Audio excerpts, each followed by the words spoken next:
ஒரு விவசாயி விதைக்கிறதுக்காக வயல்வெளி பக்கம் போறார். விதைகளை அள்ளி வீசினார். அப்ப என்ன ஆச்சுன்னா, சில விதைகள் பாதை ஓரத்துல விழுந்தது, சில விதைகள் முள் செடிகள் மண்டி இருந்த புதருக்கு இடையில விழுந்தது, சில விதைகள் நல்ல நிலத்துல விழுந்தது. பாதை ஓரத்துல விழுந்த விதை என்ன ஆச்சுன்னா, அதெல்லாம் பறவைகள் கண்ணுல போட்டுட்டுது. உடனே உட்காந்து கொத்தி தின்னுட்டு போட்டுது.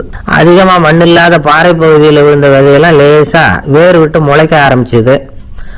அதுக்கப்புறம் வேறு கீழேயும் ஆழமா போக முடியல, மேலேயும் சூரிய வெப்பம் அதிகம் தாங்க முடியல, எல்லாம் காஞ்சி கருகி போட்டுது. புதர் பகுதியில் சில விதைகள் விழுந்தது இல்லையா, முள் செடிகள் காடா மண்டி போயிருந்தது. அதனால முளைச்சி வர்ற செடிக்கு நெருக்கடி அதிகமாக போட்டுது, சரியா வளர முடியல, விளைச்சலும் சரியா இல்லை. நல்ல நிலத்துல விழுந்த விதைகள் மட்டும் நல்லா முளைச்சது, நல்லா வளர்ந்தது, விளைச்சலும் பிரமாதமா இருந்தது. இதுல அந்த விதைக்கிறவர் தான் இறைவன். அவருடைய வார்த்தைகளை விதைக்கிறார். அந்த வார்த்தைகளை கேட்கிற மக்கள் அந்த விழுந்த விதைகள் மாதிரி 4 வகையானவர்கள். சில பேர் பாதை ஓரத்தில் விழுந்த விதைகள் மாதிரி இறைவன் வார்த்தைகளை அவங்க கேட்குறாங்க. ஆனால் தீய எண்ணங்கள் செய்கைகள் மூலமாக விதைக்கப்பட்ட வார்த்தைகள் அழிஞ்சு போடுது. இறைவன் வார்த்தைகளை கேட்ட உடனே மகிழ்ந்து போய் உடனே சில பேர் அதை ஏற்றுக்கிறாங்க.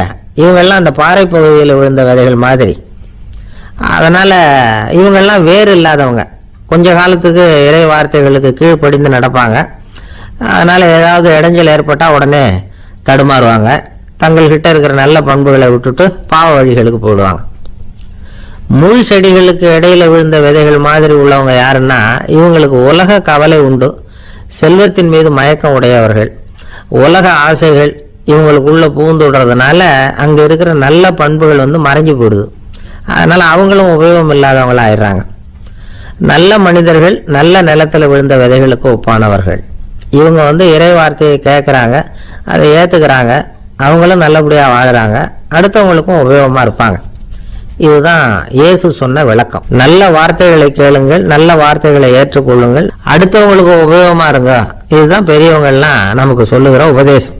ஒரு அப்பா தன்னுடைய மகனுக்கு உபதேசம் பண்ணார். இத பாருப்பா, நல்ல வார்த்தைகளை கேட்கணும், எப்போதுமே மகன் அப்பா பேச்ச கேட்கறது நல்லது அப்படின்னாராம். நீ ஏதாவது ஒரு தப்பு பண்ணா என் தலையில ஒரு முடி நரைச்சி வெள்ளையா போடும்பா, நீ செய்யற ஒவ்வொரு தப்புக்கும் என் தலையில ஒவ்வொரு முடி வெள்ளையாயிடும் அப்படின்னாராம். பையன் யோசிச்சான், அப்பா இப்பதான் எனக்கு புரியுது, தாத்தாவோட தலைமுடி பூராவும் வெள்ளையா இருக்கிறதுக்கு என்ன காரணம்ங்கிறது எனக்கு இப்பதான் புரியுது அப்படின்னானா.